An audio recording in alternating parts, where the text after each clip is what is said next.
This two-bedroom tiny house is only 2.5 meters or 8.2 feet wide. The site it was designed on is not much wider, only 3.6 meters or 11.8 feet. It may be really tiny from this angle, but actually long enough to have an amazing, practical, and well-designed interior. When we step inside, we can see how this Scandinavian minimalist design works inside this tiny house. We are going to go through the whole design with floor plans and every detail and idea behind the layout and the furnishing of the interior. At the ground floor, we have the living room, kitchen, dining area, the bathroom, and a bedroom at the end of the house. On the upper floor, we have an other bedroom, a terrace, and some fun, cozy reading areas, which we will get into a little bit later, so stay here. Let's start with this area where we step in. I designed some practical storage space for shoes and coats and a bench for taking shoes on and off. That is where the stairs start for the upper floor. But we are not going upstairs yet. Under them, I designed some sliding storage elements, which is a great use to not waste that space. A few steps forward, and we arrive to our living room area. I put a cabinet here, under the window, and a couch and an armchair next to this wall.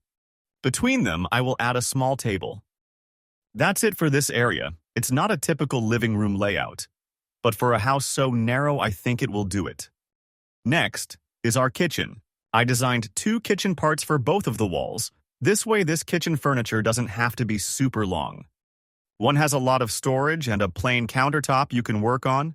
The other has the sink, stove, and the oven. I put an open shelf above it as well. Finally, I am putting in a fridge, and this way we have everything we need in a kitchen. Its minimal and compact design makes it work perfect for a tiny house like this. I am really satisfied with the outcome. We can move on to the dining area. Here, I decided to design it for 3 people, as long as it's a 2-bedroom house. So let's put a dining table and 3 chairs there.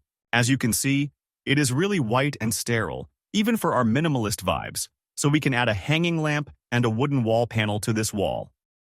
Much better. We have 2 doors at this tight corridor. The first one is taking us to our tiny bathroom. It is just as big as it needs to be. First, put in the sink with some storage under it. A mirror and a lamp to help those regular beauty checks. Next to the sink, we add our toilet. Finally, a shower for this other side of the bathroom.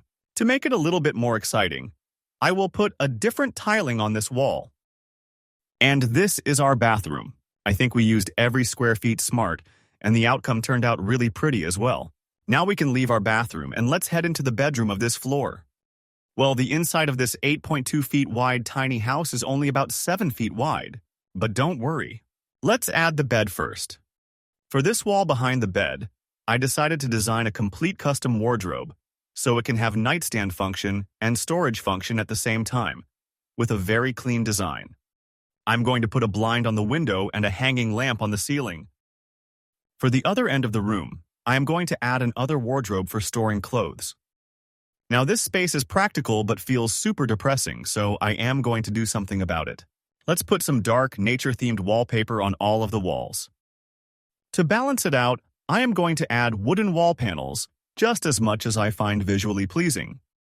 I think these design elements helped a lot to the coziness of this bedroom. Now I am pretty satisfied with this one. Now we are finished with the ground floor. Let's go upstairs and continue designing this special tiny house. As we get upstairs, you can see this cool bridge taking us to the other bedroom. Let's take a look at that room first. This bedroom is even more narrow than the previous one, but no worries. We are going to make the most out of it. For this part of the room, under the window, let's add a bed. It fills up the width of the room completely. I am putting a blind there. In the remaining space, we can add a wardrobe in the corner, just like that. And finally, a home office desk. It's simple and practical. No, we can move on. As you can see, there is a door here where we can go outside to this upper story terrace. Great spot for sunbathing and for some outdoor chill. Talking about chill, we have some more spots in this tiny house for this activity. First, next to our bridge, there is a net hanging above our kitchen, where you can lay down, read, or have an afternoon nap. This design makes the space open but gives an extra function as well. You may remember from the exterior shots that there is a weird geometry above the entrance of the house, which is almost unusable. For this space, I designed an other chill zone type just hanging there, not much the area, where I placed some beanbags and reading lamps on the wall. For more coziness, we can put some soft coverage on the wall and on the floor as well.